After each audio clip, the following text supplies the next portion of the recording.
बैठा बैठा आंसू बहा रहा था। सारे कैदियों ने मेरे चरण स्पर्श किए, मुझे प्रणाम किया। एक कैदी रो रहा था बैठकर। मैंने जेलर साहब से कहा, उस समय सोमदेव वहां के जेलर थे, मैंने उनसे कहा कि सोमदेव जी ये बताइए ये कैदी यहां क्यों बैठा है? बोले अभी अभी तो प्रवचन सुन रहा था।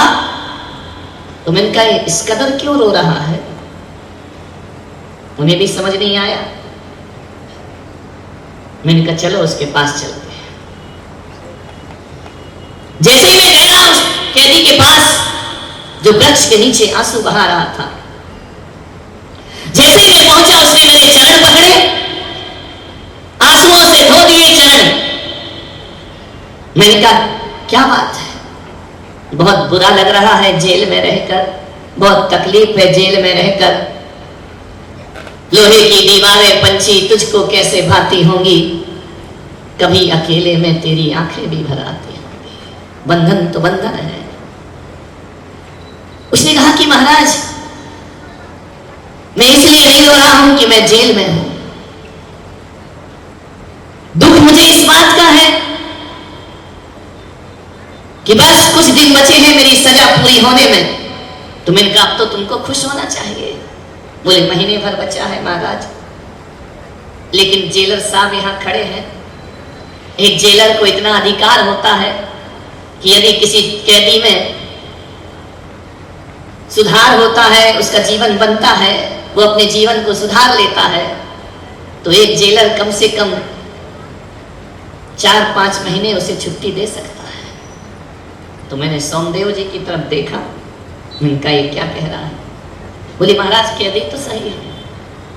तो मैंने कहा फिर 1 महीने क्या पहले छोड़ दो। उसने कहा नहीं महाराज, कैदी ने मेरे पैर पकड़े और कहा कि महाराज मैं जेल से बाहर नहीं जाना चाहता हूं। मैंने कहा बड़ा अजीब कैदी है। दुनिया के हर जेल के कैदी सजा से मुक्ति पाना चाहते हैं। ये कह रहा है कि महाराज जेलर साहब से कह दो कि मैं इस जेल को छोड़ के नहीं जाना चाहता। उनका बड़े अजीब हो। बोले 12 वर्ष की सजा मेरी पूरी हो गई, मैं चाहता हूं आगामी 12 वर्ष और मैं जेल में ही बिताऊं। बड़ी अद्भुत कहानी है। मैंने कहा कैसे कैदी हो तुम? अभी तक जितने कैदी मिले उन्होंने कहा कि हमारी सजा माफ करा दीजिए, लेकिन तुम दुनिया के पहले कैदी मिले हैं। जिस भी जेल में गया हर कैदी ने आंखों में आंसू भर के यही कहा किसी भी तरह हम जेल से मुक्त हो जाए। ये कैसा कैदी है जो कहता है मुझे जेल में ही मरना है, मैं जेल से बाहर नहीं जाना चाहता। मैंने पूछा क्या दर्द है? बाहर की दुनिया देखो, पक्षी आनंदित है, स्वतंत्र है, जानवर आनंदित है, वही स्वतंत्र है, तुम इंसान हो के बंदी बने हो। बोले महाराज आप कितने भी उदाहरण दे दो, मैं जेल से बाहर नहीं जाना चाहता। मैंने कहा तुम्हें इस जेल से मोह हो गया। जेल से किसको मोह होगा महाराज? जेल तो सजा है। यहां किसी को मोह नहीं होता है। तुम भी बाहर जाना क्यों नहीं चाहते हो? बोले महाराज आज से 12 वर्ष पहले मेरा एक हंसता खेलता परिवार था। मेरी एक पत्नी थी, मेरे 2 बच्चे हैं, एक अच्छा परिवार था मेरा। लेकिन ना जाने मेरी हंसती खिलखिलाती खुश मिजाज जिंदगी में किसकी नजर लग गई कि मैंने गलत रास्ते पकड़ लिए अपने जीवन में। क्या किया तुमने? कुछ मित्र मिल गए, कुछ यार मिल गए, उन्होंने मुझे शराब पीना सिखा दिया। जिंदगी में मैंने कभी कोई शराब नहीं पी थी, नशा नहीं किया था। एक कुसंगति मिल गई, लोगों के साथ बैठने लगा, 4 पैसा क्या कमाने लगा, शराब की लत लग गई मेरे जीवन में। एक बार नशा मेरे ऊपर चढ़ गया, फिर उतरने का नाम नहीं लिया। महाराज मैं इतना आदी हो गया नशे का कि नशे के बिन जीना मुझे मुश्किल हो गया। मैं युवाओं से कहूंगा ये गलत आदतें बहुत जल्दी लग जाती हैं, लेकिन एक बात ध्यान रखना, एक बार गलत आदत लग गई तो उसे छुड़ाने में पूरी जिंदगी कम पड़ जाया करती है। आदमी को गलत रास्तों से बचना चाहिए। एक बार ये बुराई हमारे जीवन घर में आ गई, पूरी जिंदगी कम पड़ती है उसे बुराई को छुड़ाने के लिए। सावधान रहे अपनी जिंदगी के बारे में।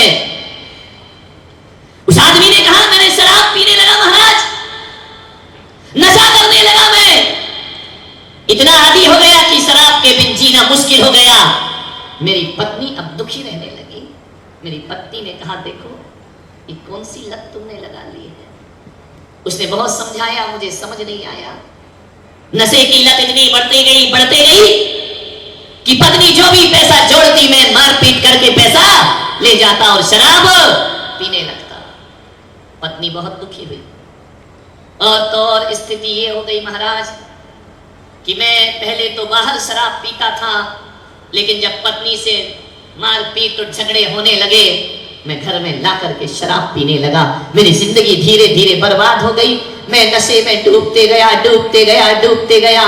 पत्नी ने बहुत समझाया, बच्चों ने बहुत समझाया कि जिंदगी को इस तरह नशे में बर्बाद मत करो। और एक बात ध्यान रखना, नशा मौत है। आज तुम्हारी, कल परिवार की, परसों समाज की और एक दिन पूरे राष्ट्र की मौत है नशा। नशे के शिकार हो रहे हैं हमारे युवा। आज धड़ल्ले से ध्यान रखना। मान्यवर, समाज दोहरा जीवन जी रही है। समाज दोहरा जीवन जी रही है। मंदिर में पानी छान कर बाहर शराब पी रही है। समाज दोहरा जीवन जी रही है। पढ़े लिखे लोग ये बीमारी ये मत सोचना कि किसी गरीब के घर में आती है या लेबर क्लास में आती है, मजदूर में आती है।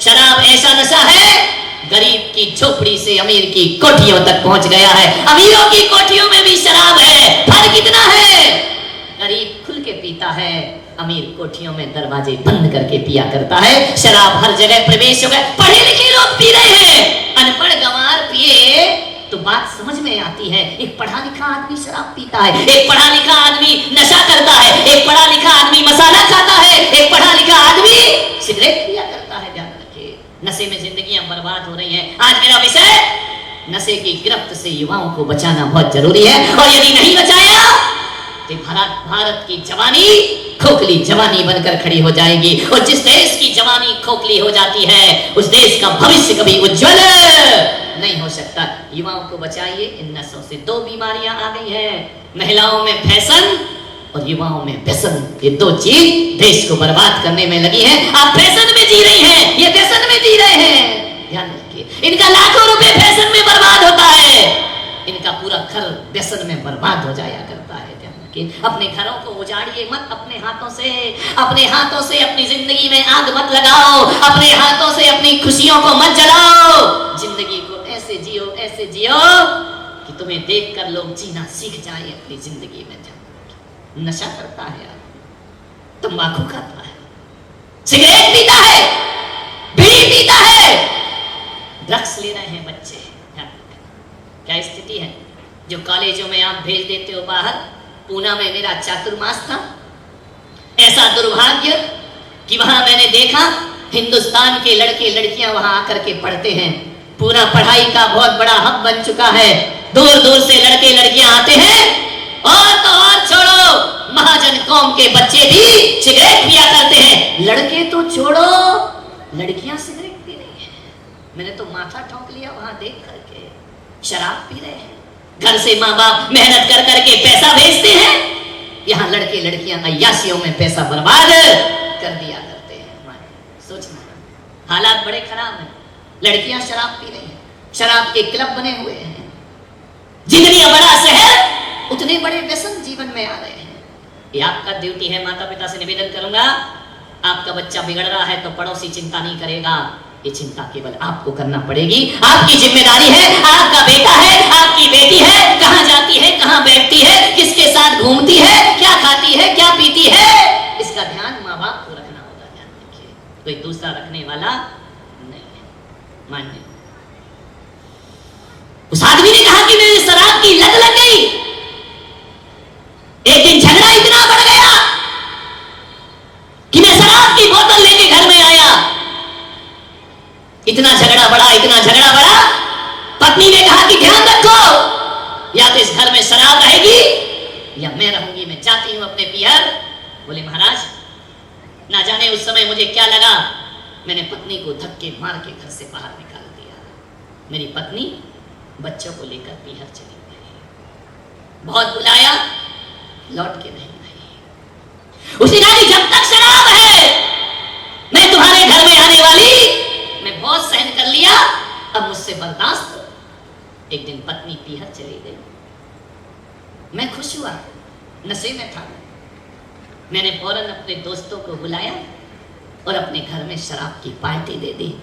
शराब इकट्ठी की, दोस्तों को बुलाया, बंद दरवाजे करके शराब पी रहा था महाराज। इतने में हम लोग पैमाना भर ही रहे थे, ओंठों से शराब लगाई, प्याला लगाया, दरवाजे पर किसी ने दस्तक दी और जैसे ही दस्तक दी मैं समझा कि मेरा और दोस्त आ गए हैं, आज तो जम के शराब पी जाएगी, हंगामा होगा, मजा होगा, मस्ती होगी। पत्नी तो पीहर चली गई। जैसे ही दरवाजा खोला, पत्नी बच्चों के साथ खड़ी थी दरवाजे पर। मैंने कहा तू तो भाग गई थी ना, लौट के कैसे आ गई? बोले मुझे पीहर नहीं जाना था, मैं ये देखने आई थी कि मेरे पीछे तुम इस मंदिर जैसे घर का क्या हाल करते हो। मेरे निकलने के बाद जिस घर को मैंने मंदिर बना के पवित्र बना करके रखा, मैं ये देखना चाहती थी तुम क्या करते हो। गुस्से में आ गई पत्नी, सारे यार दोस्तों को कहा कि दफा हो जाओ मेरे घर से, मेरे घर को नरक बनाने में तुम लोगों का हाथ है, इसी वक्त निकल जाइए यहाँ से, शर्म आना चाहिए। एक सूने घर में आकर के शराब का मैं खाना बनाते हो, मैं तुम लोगों को जिंदगी में कभी माफ करने वाली नहीं। मुझे बहुत गुस्सा आया। उसने कहा महाराज, उसने मेरे दोस्तों का अपमान किया, दोस्तों की बेइज्जती की, बहुत झगड़ा बढ़ गया हमारा। मैंने कहा कोई दोस्त बाहर नहीं जाएगा। उसने कहा कोई इस घर के अंदर नहीं रहेगा। बच्चों ने कहा कि निकालो इन्हें बाहर। दोस्त तो चले गए लेकिन मेरा क्रोध सिर पर चढ़ा रहा। मैंने आओ देखा ना था, एक लोहे की राड अपनी पत्नी के सिर पर मार दी। लेकिन महाराज जब सिर पर वह राड पड़ी, वह चक्कर खाकर बेहोश होकर गिर पड़ी। बच्चे रोने लगे, माँ मम्मी मम्मी करके रोने लगे। महाराज जब तक मुझे होश आता, सिर पर राड इतने मर्म स्थान पर लगी, मेरी पत्नी ने प्राण छोड़ दिए। महाराज उसकी मृत्यु हो गई। बच्चे लिपट के रोने लगे। मैं भागा वहां से, यहाँ तो पत्नी की लाश पड़ी है, लहू लुहान है पत्नी का सिर। पुलिस आई, आ गई, पुलिस आई और मुझे उठा करके ले गई। मुझे 12 साल की सजा मिली महाराज। तो मैंने कहा अब क्या हाल है? अब जेल में कौन दारू देता है तुमको? कौन शराब पिलाता है तुमको? बोले शराब तो नहीं पीता हूं, लेकिन जेल के भीतर बैठकर पश्चाताप के आंसू दिन रात पिया करता हूं।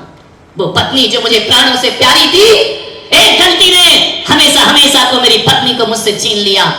मैंने कहा एक बात बता, 12 साल में तेरे बच्चे तो बड़े हो गए होंगे ना, वो तुझसे मिलने आते हैं?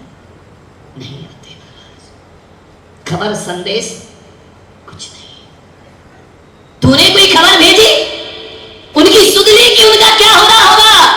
पत्नी तो मृत्यु को प्राप्त हो गई, तो जेल में पड़ा है, भविष्य तो बच्चों का बिगड़ा है। मैंने कहा क्या हुआ उन बच्चों का? खबर लेता हूं महाराज। करते क्या हो? कुछ नहीं। एक बार मैंने अपने बच्चे को मिलने के लिए बुलाया कि एक बार आकर अपने पापा से मिलो। मालूम है महाराज मेरे बच्चों ने क्या कहा?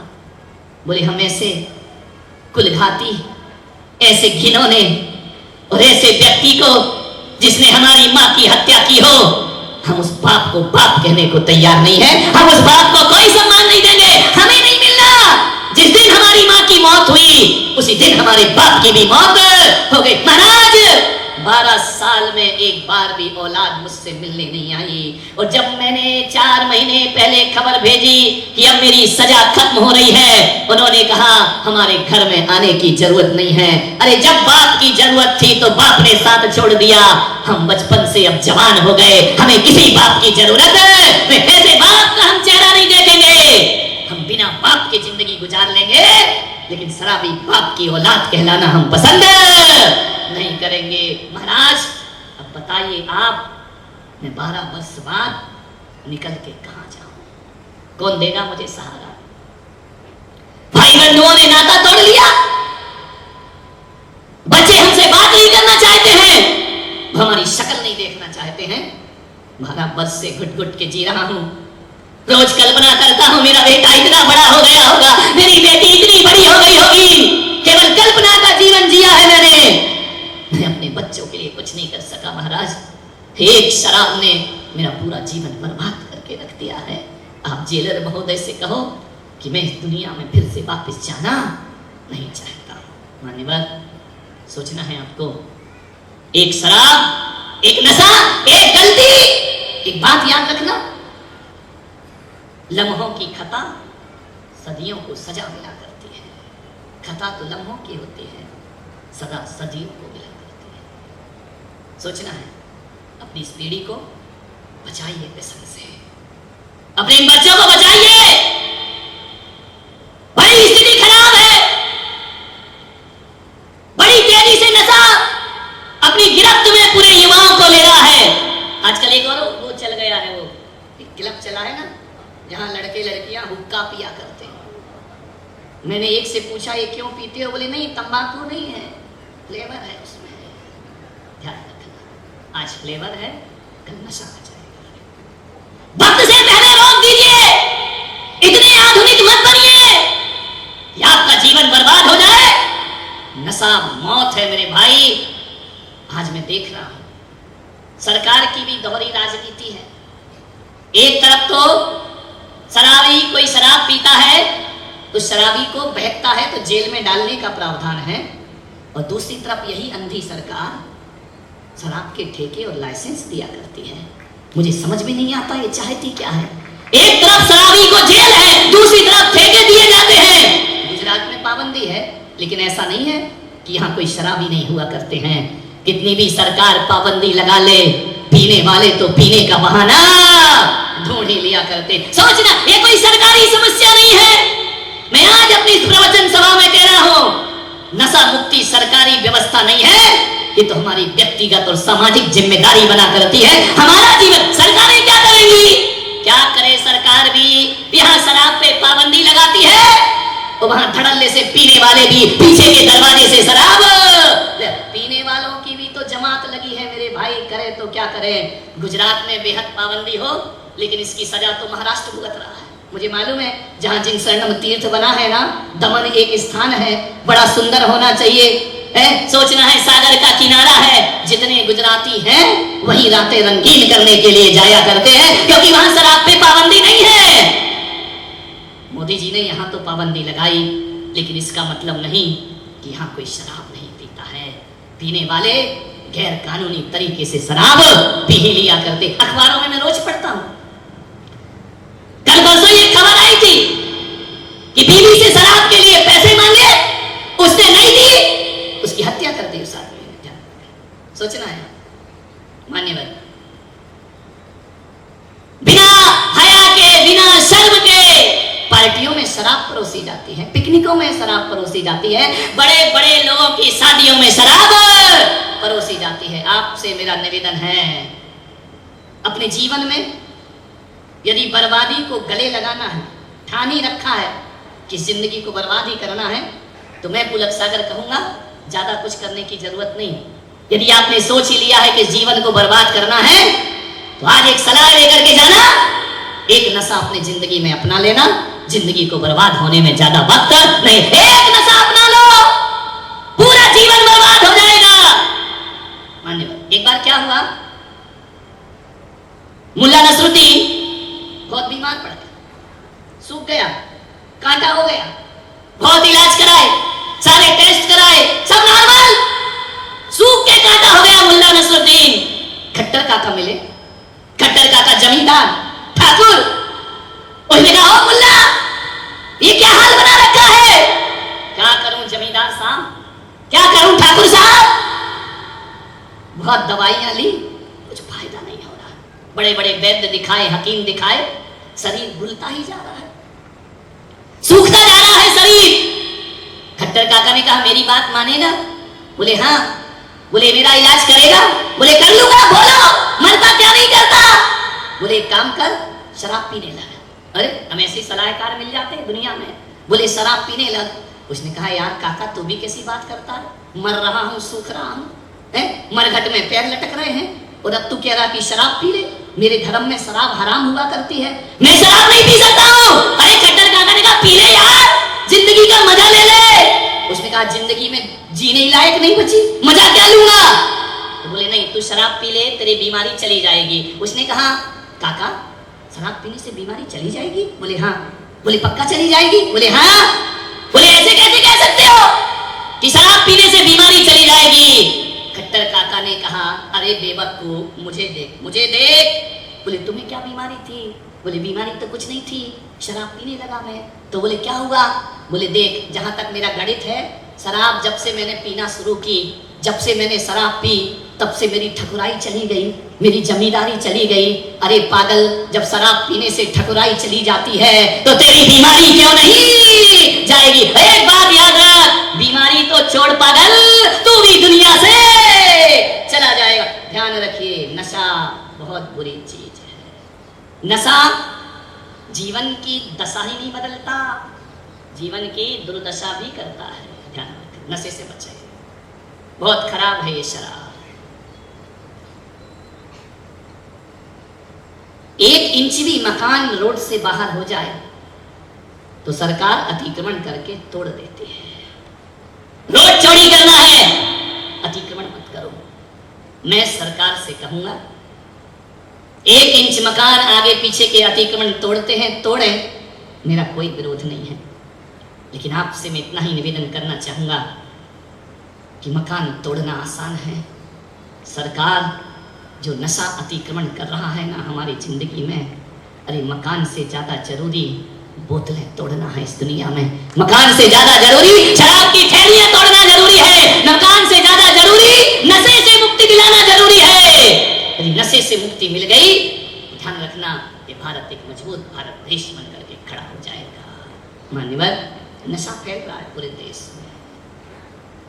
लोग कहते हैं विश्व में शांति हो, लोग कहते हैं राष्ट्र में शांति हो, देश में शांति हो, भारत में शांति हो। और ज्यादा उदार वृत्ति का होगा तो कहेगा अखिल विश्व में शांति हो। विश्व कौन है? कहां है विश्व? मैं आपसे पूछता हूं, असली भारत कहां है? बताइए, कहां है असली भारत? कहां है हिंदुस्तान? कौन है भारत? आपसे पूछना चाहे, भारत क्या जमीन का टुकड़ा है? कश्मीर से कन्याकुमारी तक जो फैला है, क्या वो भारत है? वो भारत नहीं। कौन है धर्म? कौन है विश्व? मैं आपसे पूछता हूं, कौन है? जमीन, ये इमारतें, ये पेड़ पौधे, ये नदियां, ये गुफाएं, ये लाल किला, ये कुतुब मीनार, अजंता एलोरा की गुफाएं, ये भारत है क्या? नहीं मेरे भाई। मेरे से कोई पूछे कि भारत कौन है और कहां है, ध्यान रखना, ये जमीन के टुकड़े भारत नहीं होते, ये ऊंची ऊंची इमारतें भारत नहीं होते। भारत तो तुम हो, भारत मैं भारत हूं, तुम भारत हो। एक एक बच्चा भारत है, एक एक व्यक्ति भारत है। भारत बेजान पत्थरों का नाम नहीं, भारत जीते जागते इंसान का नाम हुआ करता है। मैं भी भारत हूं, तुम भी भारत हो। और विश्व किसे कहते हैं? हर व्यक्ति विश्व हुआ करता है। विश्व कोई जमीन का या कोई पृथ्वी का कोई टुकड़ा नहीं होता है। विश्व, हम विश्व हैं, तुम विश्व हो, मैं भारत हूं, तुम भारत हो। अब एक बात बताओ, यदि भारत को सुधारना है तो रोड सुधारने से भारत नहीं सुधरता। हम सुधरेंगे, देश सुधरेगा। ध्यान रखना, हम सुधरेंगे, युग सुधरेगा। हम बदलेंगे, युग बदलेगा। असली भारत तो मैं हूं, असली भारत आप हैं। आप अपने जीवन में परिवर्तन ले आओ, भारत में शांति अपने आप स्थापित। ये ईंट पहाड़ मंदिर मस्जिद ये अशांति नहीं फैलाते हैं, ये ऊंचे ऊंचे पर्वत अशांति नहीं फैलाते हैं। इन पर्वतों के बीच रहने वाला ये इंसान अशांति फैलाया करता है। असली इंसान, असली भारत आप और हम इंसान हुआ करते हैं। यदि आप शराब पिएंगे तो समझना देश शराब पी रहा है। आपसे निवेदन है, एक आदमी से मैंने पूछा कि क्यों रे शराब क्यों पीता है? बोले तुम क्या जानो बाबा जी। इनका सही कह रहा है, मैं क्या जानू शराब क्या होता है। मैंने कहा शराब क्यों पीता है? बोले मैं नहीं पीता। इनका रोज तो पी के घूमता है। बोले नहीं महाराज, पीना कौन चाहता है, तो मैंने कहा फिर क्यों पीता है? वो आजकल गाने चल गए ना, मुझे पीने का, हाँ ये एक्सपीरियंस देख लो कितनी जल्दी बोले ये युवा, मुझे पीने का शौक नहीं, पीता हूं गम भुला। मैंने उस आदमी से पूछा, क्यों रे पागल, शराब पीने से गम भूल जाता है क्या? हाँ महाराज, थोड़ी देर को तो भूल ही जाता हूँ, जब तक नशे में धुत रहता हूँ दुनिया घूमती नजर आती है, बड़ा आनंद आता है। मैंने कहा पागल, थोड़ी देर को तो तू शराब के नशे में गम भूल जाता है, लेकिन तू ये भी भूल जाता है कि थोड़ी देर को तू शराब के नशे में गम भूल गया, लेकिन पूरी जिंदगी भर के लिए परिवार उसके गम में डूब के मर जाया करता है। तेरा परिवार बर्बाद होता है, तेरी पत्नी बर्बाद होती है, बच्चे बर्बाद होते हैं।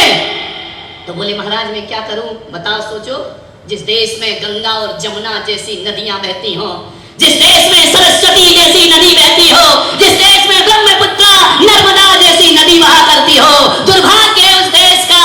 आज शराब की नदियां बह रही है, शराब बह रही है, नदियों में शराब जा रही है, ध्यान रखिए।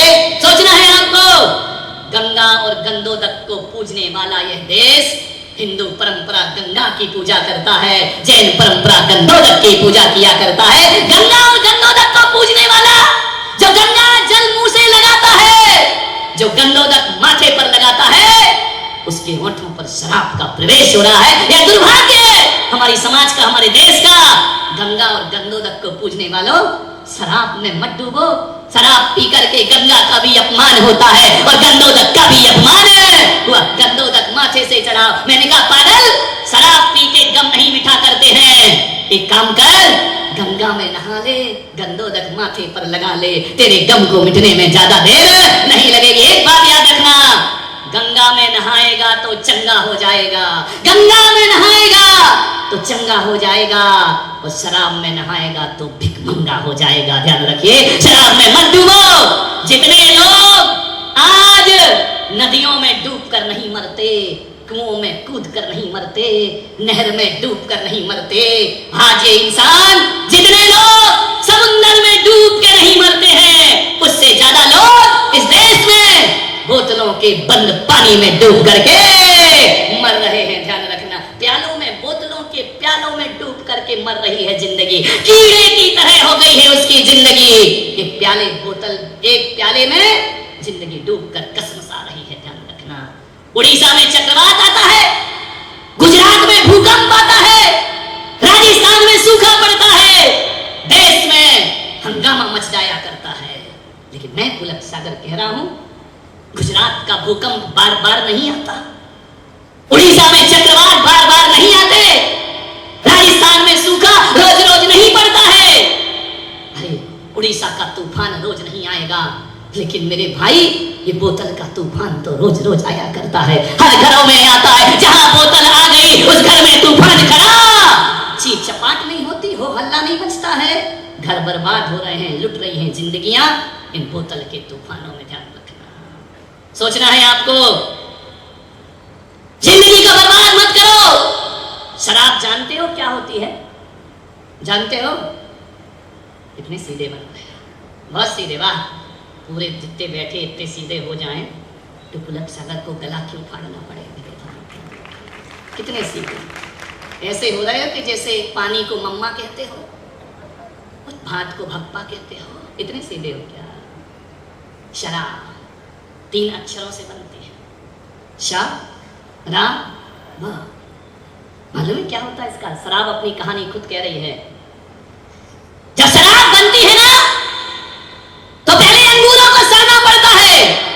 अंगूर सड़ता है, महुआ सड़ता है। महुआ हुआ अंगूरी, पीना बहुत जरूरी, बिन पिए चैन नहीं आए। और पीने वाले खूब पियो, चाहे लोटा तक बिक जाए। ध्यान रखना, अंगूरी, महुआ। अच्छा हुआ अंगूर को बेटा ना हुआ, अच्छा हुआ अंगूर को बेटा ना हुआ। बेटी ने ही उठा रखी है दुनिया सर पे, अंगूर की बेटी शराब। ध्यान रखना, जब शराब का जन्म होता है अंगूर को सड़ना पड़ता है, अंगूर सड़ते हैं तब शराब का जन्म होता है। एक बात याद रखना, जन्म से पहले अंगूर को सड़ना पड़ता है, और शराब के पैदा होने के बाद उस बेवकूफ को सड़ना पड़ता है जो उसे होठों से लगाया करता है। ध्यान रखिए, जिसका जन्म भी सड़ाने से है और जिसका अंत भी, इसीलिए तो उसका नाम शराब रखा है। शराब का पहला अक्षर सा जो कहता है जो सड़ाती है, दूसरा अक्षर रा जो कहता है रुलाती है, और अंतिम अक्षर बा जो जिंदगी को बर्बाद कर जाती है। उसका नाम शराब हुआ करता है, जो सड़ाएगी, रुलाएगी और जिंदगी को बर्बाद करके जाएगी। शराब जीवन को बर्बाद कर दिया करती है। सोचना है आपको, बर्बाद मत करो अपना जीवन। पीना है, दूध पियो मेरे भाई, मजा आ जाएगा। आ रहा है ना कल कन्हैया का जन्मदिन, माखन रोटी दूध दही ये पीने के लिए पंचामृत ईश्वर ने हमें प्रदान किए हैं। पंचामृत को पिएगा कन्हैया जैसा पूजा जाएगा, और शराब को पिएगा जिंदगी को बर्बाद। आजकल क्या हो गया है, दुर्भाग्य इस देश का देखो, किए गए नादान अज्ञानी शराब पिए तो पिए, साधु संत शराब पी रहे। देश की बर्बादी तो देखिए।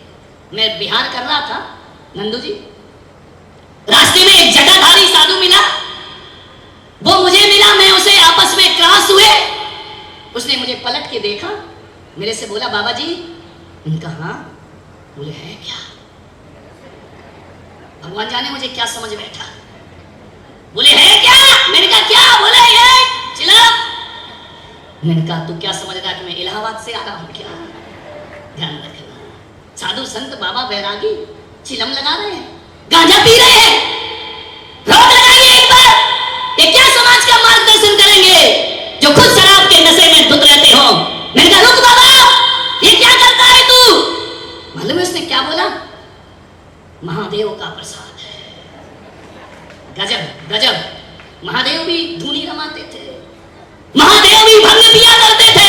भोले बाबा बम बम भोले, भांग के गोले। मैंने कहा पागल।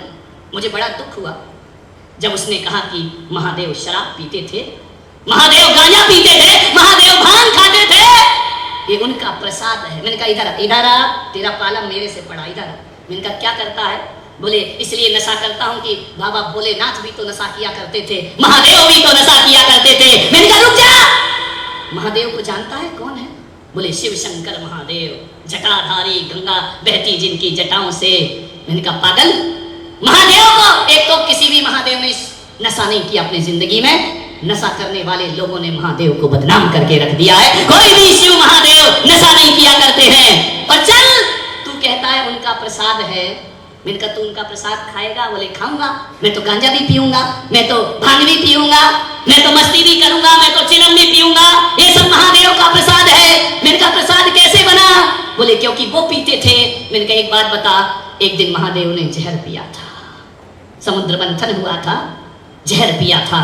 मैंने कहा बोल, भांग पी थी वो तो प्रसाद बन गया, तुझमें मां ताकत है और तू महादेव का भक्त है, जहर पी के बता, मैं जानूंगा तू महादेव का प्रसाद पिया करता है। महादेव जो नीलकंठ हो गए, तू जहर पी सकता है। मालूम है, शिव जी को ऐसे बदनाम मत करो। जब सागर मंथन हुआ, वैदिक परंपरा कहती है अमृत भी निकला और जहर भी निकला। जब अमृत निकला तो देवताओं ने प्याले बढ़ा दिए, हम भी पिएंगे अमृत। मनुष्य ने कहा हम भी पिएंगे अमृत। लेकिन जब विष निकलता है, जहर निकलता है ना, सबके प्याले पीछे हो जाया करते हैं। मैंने कहा ध्यान रख, जब अमृत निकला तो देवों के प्याले आगे आ गए, और जब जहर निकला तो सबके प्याले पीछे हो जाते हैं। उस समय कौन था धरती पर ऐसा जो जहर को स्थान देगा। महादेव शिव ने कहा मैं जहर पीता हूं, लाइए। यदि वो जहर ना पीते तो आज दुनिया जीने लायक ना बचती। उन्होंने जहर पी लिया। एक बात याद रखना सुगत वालों, जो अमृत पीते हैं वो देव कहलाते हैं, और जो जहर पीते हैं वो महादेव कहलाते हैं। महादेव ने जहर पी सकते हो उनका प्रसाद, बोलो। महादेव ने जो पिया, पियो ना। नीलकंठ हो गए, जहर पी लिया उन्होंने, उनकी भांग तो पकड़ ली, उनका जहर कौन पिया। मानव धर्म के नाम पर अन्याय होता है, अपनी इच्छाओं की पूर्ति ईश्वर के नाम पे करते हैं लोग। ये देश को सही दिशा नहीं दे सकते हैं। मैं तो इतना ही कहता हूं मोदी सरकार से कि भ्रष्टाचार केवल दुकान व्यापार का मत मिटाओ, जो बाबा बैरागी नशा करते हैं ना, इनका भ्रष्टाचार भी तुम्हें मिटाना चाहिए, इन पर भी रोक लगाना चाहिए, इनकी भी कमर कसना चाहिए। ये क्या देश को दिशा देंगे? नशे में धुत होकर पड़े रहते हैं गंगा किनारे। ध्यान रखिए, ये आदर्श से क्या का जीवन नहीं। मान्यवर, भ्रष्टाचार को सब जगह सोचना है। नेत्र में क्या है? अग्नि है, भस्म कर दे दुनिया को, तीसरा नेत्र खुल जाए। देखो, पानी और आग दोनों साथ है, विचार करिए। कंठ में क्या है? जहर है। माथे पर क्या है? चंद्रमा।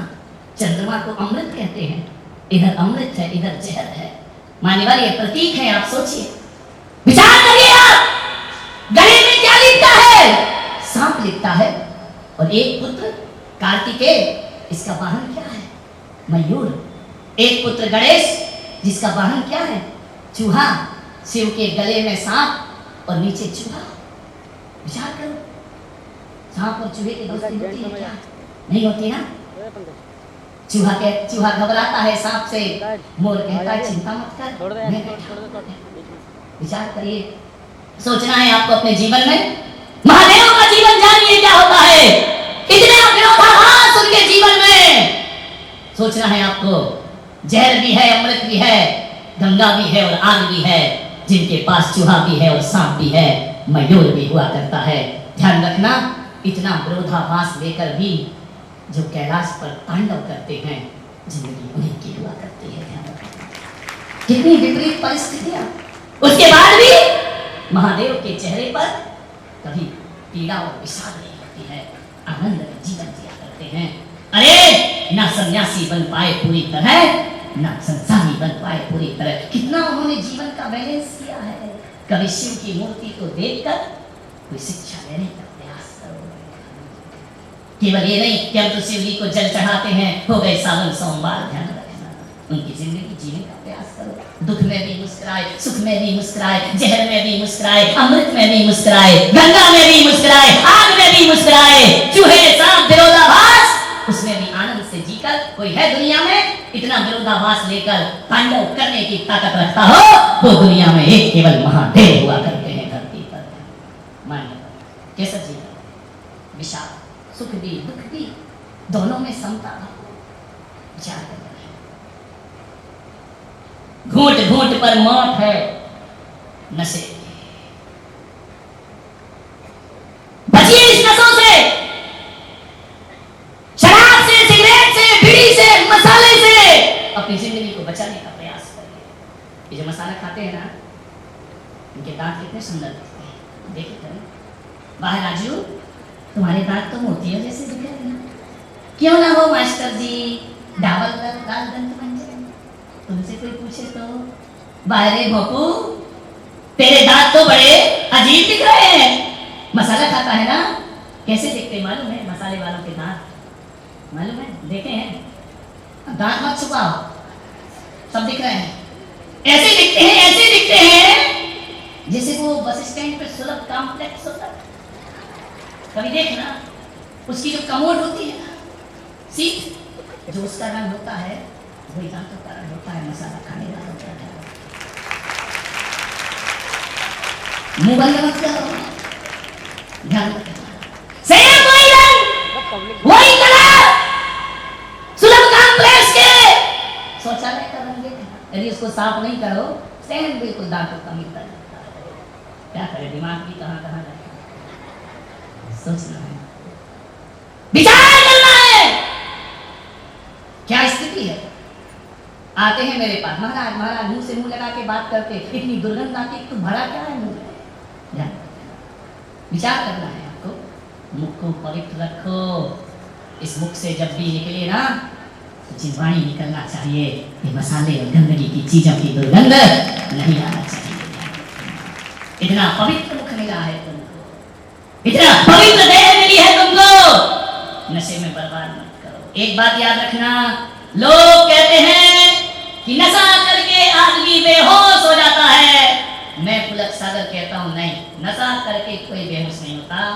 मैं तो ये मानता हूँ, नशा करने से आदमी बेहोश नहीं होता, बेहोश आदमी ही जिंदगी में नशा किया करता है। ध्यान रखना, जो होश में जिएगा वो नशा क्यों करेगा? बेहोश आदमी ही जिंदगी नशा करता है। आपको मालूम है सिगरेट के पैकेट पे लिखा है नैतिक चेतावनी, संवैधानिक चेतावनी, सिगरेट पीना स्वास्थ्य के लिए लिखा रहता है कि नहीं? नहीं, मैंने जिंदगी में नहीं। एक बात बताओ, रबर खींचना, खींचोगे तो कैसी होगी? लंबी होगी ना। गुब्बारा खींचोगे तो कैसा होगा? बात खींचोगे तो, बात भी ज्यादा खींचो तो लंबी होती है। दुनिया में हर चीज खींचने से लंबी होती है, लेकिन दुनिया में सिगरेट ऐसी है, समझ रहे क्या? ऐसी बातें आपको डायरेक्ट समझ में आएगी। दुनिया की हर चीज खींचो तो लंबी होगी, लेकिन सिगरेट ऐसी है, उसे जितना खींचो लंबी होती है कि छोटी होती है? छोटी होती है ना। वो कह रही है पागल, जितना तू मुझे खींच के छोटा कर रहा है, उससे ज्यादा मैं तुझे खींच करके छोटा कर रही हूँ। तेरी जिंदगी को कम करे। सिगरेट पीना, एक सिगरेट 2 मिनट की आयु को कम कर दिया करती है, ध्यान रखना। जैसे सिगरेट कम होती है, काय को पीते हो रे सिगरेट? सिगरेट बताओ। अभी हम तो ये सोचते थे कि मरने के बाद बेटा मुखाग्नि देगा। ये सिगरेट पीने वाले खुद को खुद ही मुखाग्नि दे रहे हैं, अपने मुंह में खुद ही आग लगा रहे हो जिंदगी में। विचार करिए, लिखा है सिगरेट पीना स्वास्थ्य के लिए हानिकारक है, फिर भी आदमी पी रहा है। पढ़ने के बाद भी पी रहा है। अब बोलो वो होश में है या बेहोश है? ध्यान रखो, लिखा है फिर भी पी रहा है तो बेहोश है ना। कौन कहता है शराब पी के आदमी बेहोश होता है? बल्कि जो बेहोशी की जिंदगी जीता है वो ही शराब पिया करता है, वही नशा कर। लिखने के बाद फिर भी पी रहा है आदमी। ध्यान रखना, दुनिया में जितने भी पाप होते हैं ना, चाहे लूट मार हो, चाहे हिंसा हो, चाहे किसी का बलात्कार हो, ये होश वाले नहीं करते हैं। ये बेहोश लोग ही जिंदगी में गलत कामों की तरफ कदम जान जाओ। होश का जागरण करिए अपनी जिंदगी। एक बार क्या हुआ, मुल्ला नसरुद्दीन को किसी ने शराब पिला दी। अब पिला दी तो पिला दी, अब पहली बार पी यार शराब, और पहली बार पिए तो दुनिया ब्रह्मांड घूमते ही घूमता दिखता है। मुल्ला चला आ रहा था। एक बार मैंने क्या देखा, अक्सर आप देखना शराबी सीधा नहीं चलता, कैसा चलता है? लहराता हुआ टेढ़ा टेढ़ा टेढ़ा टेढ़ा। शराबी भी टेढ़ा चलता है। और धरती में एक ऐसा जंतु है सांप, वो कैसा चलता है? मैंने कहा शराबी भी टेढ़ा चलता है, सांप भी टेढ़ा टेढ़ा चलता है, ये दोनों सीधे क्यों नहीं चलते हैं? और दोनों की फितरत एक सी है, सड़क पे टेढ़े टेढ़े चलते हैं, लेकिन सांप जब बिल में जाता है तो सीधा हो जाता है, और शराबी सड़क पे टेढ़ा टेढ़ा चलता है। जब घर में पत्नी की झाड़ू पड़ती है, सारा टेढ़ापन खत्म हो जाया करता है, दोनों घर में घुसते सीधे हो जाते हैं। ध्यान रखना, शराबी टेढ़ा टेढ़ा चल रहा था, मुल्ला ने पहली बार पी ली।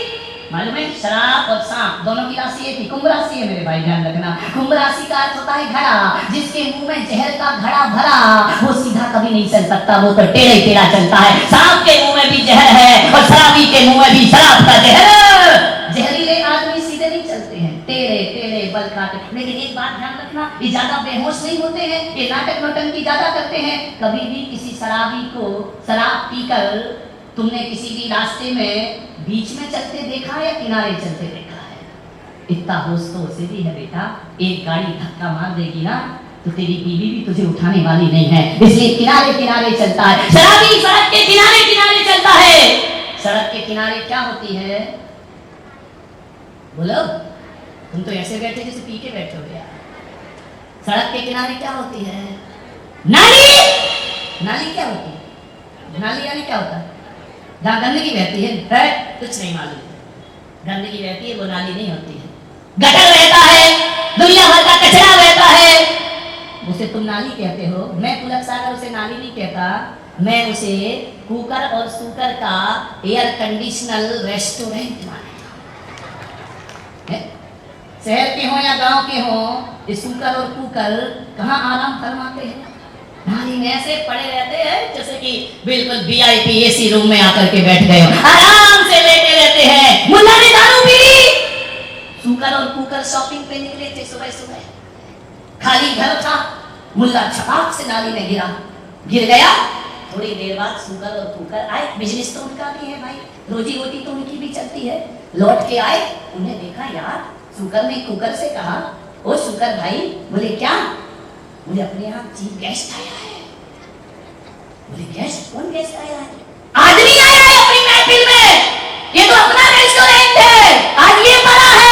अरे सूकर ने कहा यार हम तो हिंदुस्तानी लोग हैं, हमारे यहाँ जो गेस्ट आता है अतिथि देवो भव, अतिथि तो देवता के समान होता है, चलो इसका स्वागत करते हैं।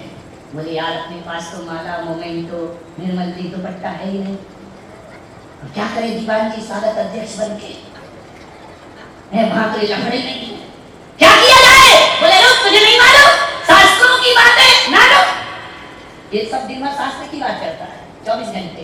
बोले शास्त्रों में लिखा है, सूकर ने कहा क्यों रे कुकर, तूने कब से शास्त्र पढ़ लिए? अरे बोले चुप रहे, शास्त्रों में लिखा है जिसके पास जो हैसियत हो उससे स्वागत करो।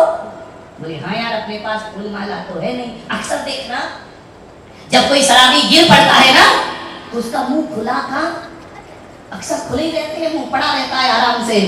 अब सूकर ने कहा कुकर से यार तू अपना कर्तव्य निभा। समझ गए क्या? ऐसी बातें आपको डायरेक्ट समझ में आती है। कुकर उतरा नाली में।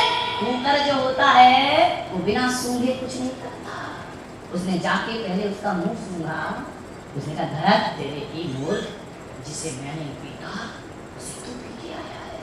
कभी कुत्ते ने शराब पी है, सूकर ने शराब पी, जो हमारी जात में वर्जित है तू पी रहा है। बेटा जब तू शराब पी सकता है तो ले ये भी पी। 3 पांव धरनी धरे 1 पांव आकाश, 3 पांव धरनी धरे 1 पांव आकाश, बिन बिजली बिन बादरा बरसे मूसलधार, बरसे मूसल। अब जैसे ही मुंह में गई धार, मुल्ला बोला वाह मधुरम मधुरम, मजा आ गया। मुल्ला ने आवाज लगाई गजब हो गया। सूकर ने कहा क्या गजब हो गया? बोले यार पहले जाते थे शराब पीने, नमकीन अलग से लेके खाना पड़ता था, अब लग रहा फैक्ट्री वाले शराब में मिला के नमकीन दे रहे हैं। मुझे नहीं मालूम, देखो मुझे बात को मालूम नहीं, शराब वराब का मैं तो जानता नहीं, लेकिन मैं पुलक सागर इतना कहता हूँ यदि उसके मुंह से निकला मधुरम मधुरम तो इसका मतलब है शराब के स्वाद में और कुत्ते की पेशाब के स्वाद में कोई अंतर नहीं होना चाहिए, तभी तो उसके मुंह से निकला मधुरम। कुकर भाई ने अपना काम कर दिया, नंबर आया। अब सूकर तो 3 पांव धरनी धरते ही नहीं है, उसके तो 4 पांव धरनी धरते हैं। पूंछ उठाई, क्या किया तुम जानो, आगे का मुझे आंखों देखा हाल नहीं। ध्यान रखिए, विचार करिए, सोचना है जिंदगी में, शराब के प्यालों में मत डूबो। मैं आपसे एक शराबी था, एक आदमी था, पत्नी लौट के आया घर से, पत्नी ने कहा क्यों रे तू आदमी पी के आ गया? बोले तू देख ज्यादा चिल्ला मत। बोले क्यों? बोले पी के क्यों आया तू शराब? बोले मेरी तबीयत खराब है। बोले बेवकूफ, तबीयत खराब है तो तू दारू पी के आया है? बोले डॉक्टर ने कहा था। कौन डॉक्टर हो गया जिसने कहा कि दारू पी ले? बोले नहीं, उसने डायरेक्ट दारू नहीं कहा था, तो क्या बोला था? बोला तेरी तबीयत खराब है, दवा दारू ले ले। समझ गए क्या? तो बोले दवाई तो डॉक्टर ने दे दी, दारू मैं पी आया। पत्नी ने कहा बेवकूफ, दारू पी के ठीक हो जाएगा तू? फिर 3 दिन बीमार रहा, 30वें दिन पट्टा, फिर पी के आ गया। पत्नी ने कहा अब क्यों पी तूने? बोले तबीयत खराब है। तो बोले डॉक्टर ने दवा दारू दी थी ना? बोले उससे कोई फायदा नहीं हुआ, तो वैद्य जी के पास चला गया। तो वैद्य ने क्या बोला? बोले मैंने सोचा आयुर्वेदिक ले लो, उससे ठीक हो जाऊंगा। तो दारू क्यों पी तूने? वैद्य ने कहा गले में तकलीफ है, अजवाइन ले। कुछ लोगों को घर में जाके समझ में आएगा, अजवाइन ले। वो कह रहा अजवाइन ले, ये समझ रहे अजवाइन ले। आज ही पी के आ गया, 30 दिन पट्टा, फिर पी के आया। पत्नी ने कहा कोई बचा है? वैद्य हो गए, डॉक्टर हो गए, अब कोई बचा है क्या? बोले हाँ आज भी पी ली। बोले क्यों? तेरे बाप के कारण। बोले मेरे बाप ने क्या कर दिया? बोले तुझे याद है ना जब हम दोनों की शादी हुई थी और हमने तेरे बाप के पैर छुए थे, बाप ने हमें आशीर्वाद दिया था ना? बोले क्या दिया था? बोले तुम दोनों मिलके घर बार चलाना। अब घर तो तू चला रही है, समझ आ रही क्या? घर तो तू चला रही है बाहर, तेरे बाप की सजा भुगत रहा हूं। जिंदगी एक शराबी, बस अंतिम बात है। एक बार क्या हुआ, हरियाणा में शराब पे पाबंदी लग गई तो लग गई। शराबियों का बड़ा दिमाग खराब हो गया, बोले यार करें क्या। जब से शराब महिलाएं सड़कों पे उतर आई, शराब की दुकानें तोड़ दी, पाबंदी लगवाई, शराब बंद करो, जीवन बर्बाद हो गया हमारा। पाबंदी लग गई, 6 महीने बाद पाबंदी हटाना पड़ी। एक दो शराबी बैठ गए, उन्होंने कहा यार ये हरियाणा सरकार ने जब से शराब पे पाबंदी लगाई है, किसी काम में मन ही नहीं लगता, करें तो क्या करें, पीने को नहीं मिलती है। दूसरा बोला बेटा अब ज्यादा चिंता मत कर, अब शराब नहीं मिलने वाली, तो अब करें क्या। बोले राम राम जप। वो हरियाणा का जाट था, बोले यार कोशिश बहुत करता हूँ राम राम की, लेकिन मुंह से रम ही रम निकलता है, मैं करूँ क्या। मेरे जिंदगी में कभी राम का नाम रम ही रम निकलता है। पाखाने में बैठ गया मैं खाना समझ के, पाखाने में बैठ गया मैं खाना समझ के, डिब्बा उठा के पी गया पैमाना समझ। आदमी की जिंदगी ऐसी ही है। मानेगा एक शराबी क्या देता है अपने परिवार, शराबी की पत्नी सुहागिन होकर भी विधवा का जीवन जीती है। शराबी की मां जो बच्चा पाने का वरदान था उसे अभिशाप करता है। एक शराबी का पिता जिसकी समाज में बड़ी इज्जत थी, लोग जय जय में करते थे, राम राम करते थे, जब से शराब पी है ना, अब वो बात मंदिर जाने में शर्मिंदा होता है। शराबी के बच्चे जब स्कूल जाते हैं ना, और जब स्कूल के दोस्त कहते इसका बाप बेवड़ा है, शराब पी के सड़कों पे पड़ा रहता है, बच्चे कुंठा में जीते हैं, वो अपनी प्रतिभा का विकास नहीं कर पाते हैं। बाप होने के बाद भी बच्चे अनाथ का जीवन जीते हैं, सुहागिन होकर भी पत्नी विधवा का जीवन जीती है। क्या मिला उसे? एक शराबी की पत्नी बनना। मैं मां बाप से निवेदन करूंगा, कितना भी धनपति और करोड़पति का घर क्यों ना हो, आपकी बेटी की यदि शादी करना है ना, तो गरीब चरित्रवान के घर में बेटी देना, अमीर शराबियों के घरों में अपनी बेटियां कभी मत देना। क्या देगा वो? बंगला होटल कार, लेकिन शाम को जब लौटेगा पत्नी के अरमान छलनी हो जाएंगे। सोचो एक कैसे जीती है एक शराबी पति के साथ अपनी जिंदगी, घुट घुट करके मौत की जिंदगी होती है। क्या मिलता है इस बेटी को? एक बाप ने शराबी से बेटी करके कौन सा दहेज दे दिया अपनी बच्ची को? आंसुओं का दहेज देता है, लाल जोड़ा नहीं पहनाता, अरमानों को कफन उड़ा के विदा कर देता है। आपसे निवेदन है, अबलाओं के साथ अत्याचार नहीं होना चाहिए। ये समाज के प्रतिष्ठित लोग बैठे हैं, इन शराबियों का जम करके बहिष्कार होना चाहिए। अब सरकार के दम पे शराब नहीं छूटेगी। मैं आपसे निवेदन करता हूँ, जो आदमी शराब पीता है उसे मंदिर में अभिषेक करने का अधिकार नहीं होना चाहिए। जो आदमी शराब पीता है उसे इंद्र रानी बनने का अधिकार नहीं होना चाहिए। जो शराब पीते हैं उन्हें मुनियों को आहार देने का अधिकार नहीं होना चाहिए। आपके मंदिरों में लिखा है ना, ये तेरा पंथ का मंदिर है, यहाँ फल फूल नहीं चढ़ाए जाएंगे। ये 20 पंथ का मंदिर है, यहाँ पंचामृत किया जाएगा। अरे समाज के ट्रस्टियों, एक बोर्ड ऐसा भी लगा दो कि ये वो शुद्ध भगवान का मंदिर है, यहाँ नशे वालों को प्रवेश नहीं दिया जाएगा, तब जाकर क्रांति। किसी मंदिर में नहीं लगा ये बोर्ड।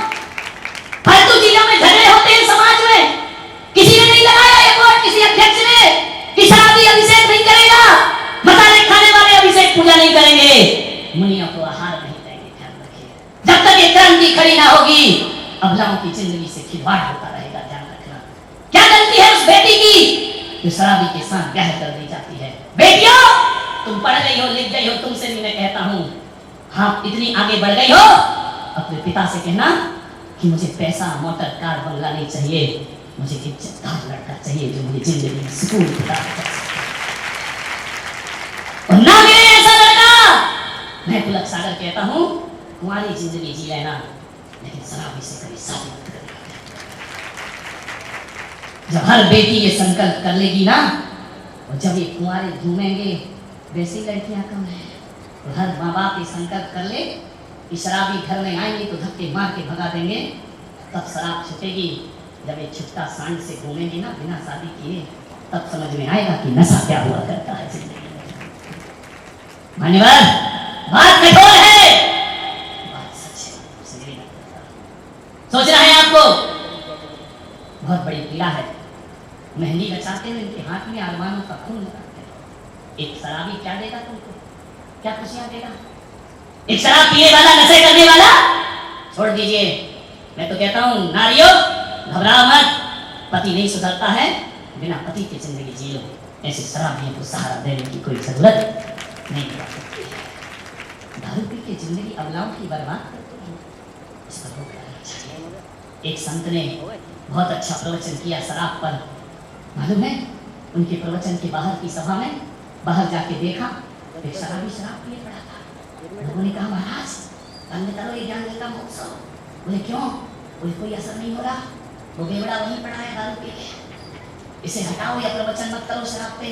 बाद में पता चला समाज वालों को कि वो शराबी कोई और नहीं, संत का भाई है। लोगों ने कहा महाराज दुनिया सुधार रहे, अपने भाई को नहीं सुधार पा रहे। संत ने कहा चिंता मत करो, जो मैं कर रहा हूँ वही वो कर रहा है। अरे तो लोगों ने कहा कि तुम भी लगाते हो क्या? बोले नहीं, लेकिन जो मैं कर रहा हूँ वही वो कर रहा है, और हम दोनों से दुनिया नहीं सुधर रही, हम क्या कर सकते हैं? बोले मतलब क्या? बोले जो काम मेरा है वही काम उसका है, अंतर इतना है मैं लोगों को बता बता के सुधारता हूँ, वो लोगों को दिखा दिखा के सुधारता है। मैं थोड़ी बोलता हूँ, वो प्रैक्टिकल दिखाता है कि देखो शराब की क्या दशा, तो तब भी नहीं सुधरो सूरत वालों। तो ज्ञान गंगा के 2 दिन और बचे हैं, ज्ञान गंगा में डूब जाओ, नहीं तो वो स्थिति आएगी कि चिल्लू भर पानी में भी डूबने की जगह नहीं मिलेगी। मान्यवर